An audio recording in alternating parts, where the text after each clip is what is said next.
মই ডক্টৰ ইৰাণী মেধি আৰু মোৰ হাজবেণ্ড ডক্টৰ কংকনজ্যোতি মেধি। আমি পাঠশালাত থাকোঁ। তেওঁ মানে ডেণ্টিষ্ট হয়, ময়ো ডেণ্টিষ্ট হয়। মই গভৰ্ণমেণ্ট জব কৰোঁ। মোৰ হাজবেণ্ড আপোনাৰ ইনিচিয়েলি নিজৰ মানে এতিয়া তেখেতৰ 48 হৈছে।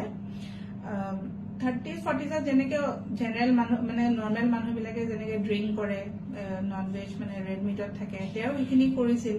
কিন্তু ইমানো এনেকুৱা নহয় যে তাৰমানে মানে পুৰা এডিক্টেড হৈ পিনে তেনেকুৱা কৰে।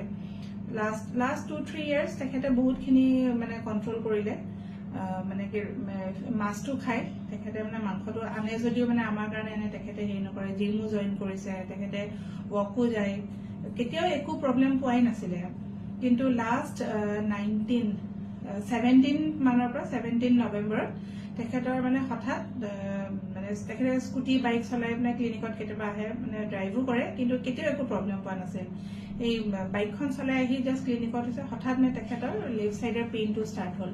মোক ফোন কৰি ক'লে যে ইমান বেছি পেইন হৈছে, কি কৰোঁ? মই ভাবিছোঁ কি কিবা গেছৰ প্ৰব্লেম হ'ব চাগে, কাৰণ তেখেতে লিপিড প্ৰফাইল সদায় চেক কৰাই যদিও কলেষ্ট্ৰল, ট্ৰাইগ্লিচাৰাইড চব আমাৰ নৰ্মেলে হৈ আছিলে। সেইকাৰণে আমি ভাবা নাই যে কেতিয়াবা হাৰ্টৰ প্ৰব্লেম কিবা হ'ব পাৰে বুলি। আমি ভাবিলোঁ গেছৰ প্ৰব্লেম হৈছে। তেখেতক পলিক্ৰলটো খাবলৈ দিলোঁ। তেখেতে সেইটো খালে অলপ দেৰি পিছত কিন্তু নিজে নিজে বিষটো কমি গ'ল। তাৰপিছত মই সিদিনাখন ক'লোঁ যে তুমি ঘৰত অলপ সোনকালে আহিবা, বেছি দেৰি ক্লিনিকত থাকিব নালাগে। আহিল তেখেতে ঘৰত, ঠিকে আছে। ৰাতি হঠাৎ 9:30 মানত আকৌ পেইন হ'ল। এতিয়া আমাৰ তাৰে যিজন মেডিচিন ডক্টৰ আছিল, ডক্টৰ কাৰ্তিক ডেকা, তেখেতক কল কৰিলোঁ যে দাদা এনেকুৱা এনেকুৱা হৈছে, কি কৰোঁ? তেখেতে কৈছে এতিয়া ECG-খন কৰাই লওক। এতিয়াতো আৰু ৰাতি ECG হয়তো পাবও পাৰোঁ, নাপাবও পাৰোঁ। আপুনি আমাক ইমিডিয়েট কিবা যদি আপুনি ছাছপেক্ট কৰিছে, অলপ লাইফ ছেভিং টাইপৰ কিবা এটা ড্ৰাগ মানে কিবা মেডিচিন এটা কওক। তেখেতে চৰ্দি ট্ৰিপটো আনিবলৈ দিলে। আমি সেইটো খোৱালোঁ। সেইটো খাই তেখেতে সেইদিনাখন ৰাতি ভাল পালে, ঠিকে আছে। নেক্সট ডে আমি ECG কৰিলোঁ, কিন্তু ECG-খন একদম নৰ্মেল আহিছে, একো অহা নাই। আমি ভাবিছোঁ কি ঠিকে আছে, গেছৰে চাগে কিবা প্ৰব্লেম হৈছিল, যিহেতু ECG-খন নৰ্মেল আহিছে। ইভিনিং টাইমত তেখেততো 6:30 মানত আকৌ পেইন হ'ল। তেতিয়া আমাৰ তাৰে এখন নাৰ্ছিং হোমত লৈ গ'লোঁ। তাত যিজন মেডিচিন ডক্টৰ আছিল, তেখেতে তেতিয়া ECG-খন কৰাওঁতে অলপ চেঞ্জেছবিলাক পালে। তেখেতে আকৌ এই মানে চৰ্বি ট্ৰিপটোৱে খাব দিলে, আৰু ৰজোবা গ'ল্ড এনেকৈ আছিল, হেৰি থিনাৰ হয়, সেইটোও খাব দিলে, অক্সিজেন দিলে। সিদিনাখন ভাল পালে। আমি নেক্সট ডে ইয়ালৈ আহিলোঁ। আহি চিন্ময় ছাৰক দেখালোঁ। চিন্ময় ছাৰৰ মানে ৰেফাৰেঞ্চটো পাইছোঁ বেলেগৰ তাত, যে তেখেতৰ মানে পুৰা জেনুইন ডক্টৰ, মানে যদি চাৰ্জাৰী লাগে লাগে বুলি ক'ব, যদি নালাগে নালাগে বুলি ক'ব। গতিকে ছাৰকে বিচাৰি, ছাৰ আগতে হায়াতত আছিল। আমি মানে কণ্টেক্ট কৰি তেখেতৰ ইয়াত টিউলিপত বহা বুলি আমি গম পালোঁ। টিউলিপখন আছে আপোনাৰ 6 মাইলত, ৰুক্মিণী গাঁৱৰ সেইখিনি ফ্লাইঅভাৰ তলত। ছাৰক বিচাৰি আহিলোঁ। ছাৰে গোটেই চেকখিনি কৰিলে, কৰি মেলি টেষ্ট কৰাৰ পিছত এনজিঅ'গ্ৰাফিত মোৰ হাজবেণ্ডৰ 5টা ব্লক ওলালে। 5টা ব্লক, তাকো 2টা একদম 100%। ছাৰে তেতিয়া ক'লে যে এইটোতো এতিয়া হোৱা বস্তু নহয়, মিনিমামটোতো 5-6 বছৰমান হ'বই, কিন্তু 5-6 বছৰ আগত তেখেতে কেতিয়াও পেইনো ফিল কৰা নাই, একো প্ৰব্লেম হোৱা নাছিল। লগে লগে বাইপাছটো কৰিব দিলে। 21st দিনাখন আমাৰ বাইপাছটো হৈ গ'ল। বাকী আজিলৈকে তেখেতে এতিয়া বহুতখিনি ৰিকভাৰ কৰিছে। তেখেতে আজি 1 month হোৱাই নাই, তেখেতে ক্লিনিকো জইন কৰিছে, অলপ লাইট কামবিলাক কৰি আছে। বেষ্ট পাৰ্ট আমাৰ চাৰ্জাৰীটো কৰিলে ডক্টৰ অপূৰ্ব কুমাৰ ছাৰে। ছাৰৰ লগত মানে কথা পাতিও মানে তেওঁলোকে মোক প্ৰথম ষ্টাৰ্টিঙত, যিহেতু আমি লাইফত কেতিয়াও হাৰ্টৰ ৰিলেটেড মানে কোনো পেচেণ্ট নাই, আমাৰ ঘৰৰ কোনো এক্সপিৰিয়েঞ্চ হোৱা নাছিল। মই সেইকেইটা দিন মানে মোৰ ইমান বেছি মানে মোৰ মানে ভয় লাগি আছিল, মানে টেনশ্যনত যিমান আছিলোঁ, অপূৰ্ব ছাৰৰ লগত কথা পাতি মানে বহুতখিনি ৰিলেক্স হ'লোঁ। আৰু ইয়াৰে চবতকৈ ভাল লাগিল, তেখেতে যিমান কেইদিন থাকিলে, 6 দিন আপোনাৰ ICUতে থাকিলে। আৰু ICUত আছে যদিও মই যাওঁ মাজে মাজে, তেখেতক ভিজিট কৰোঁ।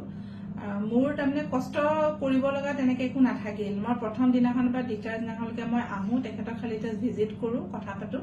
দিনটো 3বাৰকৈ যাওঁ। 1-2জন ভিজিটৰো তেওঁলোকে এলাউ কৰে, তেওঁ যিখিনি লগত কথা পাতি ভাল পায়। কিন্তু বাকী তাৰে ষ্টাফখিনিয়ে যিমানখিনি কেয়াৰ লৈছে, হয়তো মই অকলে কেবিনত শ্বিফ্ট কৰা হ'লে বা সেইটো মই নোৱাৰিলোঁ হয়।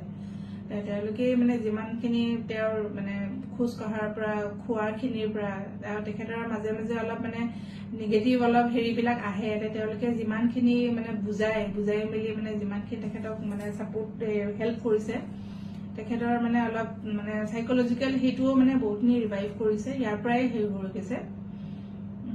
অভাৰঅল মই মানে ছাৰক মানে ভাল পাইছো মানে হস্পিটেলখনৰ ষ্টাফখিনিও বহুত কোঅপাৰেটিভ হয় ভাল লাগিছে মোৰ ইয়াত আপোনালোকেও মানে প্ৰথম ষ্টাৰ্টিঙত কিন্তু মোক কৈছিল যে আপোনালোকে হাৰ্টৰ চাৰ্জাৰী অপূৰ্ব ছাৰক কিয় কৰাইছে নাম নকওঁ আৰু মানে কি ধৰকচোন আজিকালি এক্সপিৰিয়েঞ্চ হয় নাম্বাৰ 1 নাম্বাৰ 2 এনেকে বহুত ডক্টৰ আছে তেওঁলোকক দেখাওক হেৰি কৰক মই কৈছো নহয় ফাৰ্ষ্ট সোমালো যেতিয়া চিন্ময় ছাৰে যিখিনি ক'লে অপূৰ্ব ছাৰে যিখিনি বুজালে মই তেওঁলোকৰ হাততে মই এৰি দিছো মই আৰু তেখেতৰ ৰিপৰ্টছখিনি লৈ অ'ত যোৱা ত'ত যোৱা সেইবিলাক মই একো কৰা নাই মই ইয়াতে তেওঁলোকৰ ভৰসাত মই এৰি দিছো আৰু মোৰ হাজবেণ্ড আজি কমপ্লিটলি মানে ৰিকভাৰী হৈ আছে 1 মান্থ হোৱা নাই যেতিয়া আৰু আপোনালোকৰ আহিব ইয়াতে আৰু এটা কম ফাইনেন্সিয়েলিও তাৰমানে মই ফাইনেন্সিয়েল মানে যিটো বিল ৰিলেটেড হেৰি মোক মানে যেতিয়া ডিউটি জইন কৰিছো চবেই মোক সুধিছে আপোনালোকৰতো বহুত বহুত বিল গৈছে মানে সাধাৰণ এনজিঅ'প্লাষ্টিৰো কিছুমান এক্সপিৰিয়েঞ্চৰ কথা কৈছে যে ইমান গৈছে সিমান গৈছে কিন্তু মই কৈছো মোৰ বাইপাছ তেওঁলোকৰ এনজিঅ'প্লাষ্টিত যিমান খৰচ গৈছে মোৰ বাইপাছ চাৰ্জাৰী তাতকে কমতে গৈছে গতিকে মানে বহুত মানে ৰিলেক্স মই বিলখন পাইছো আপোনালোকে আহিব যদি কিবা ভগৱান নকৰে ইয়াতে আহিব লগা হয় কিন্তু মানে যাৰ প্ৰব্লেম হয় হাৰ্ট ৰিলেটেড প্ৰব্লেম আপোনালোকে আহিব ইয়াতে ছাৰহঁতক লগ কৰিব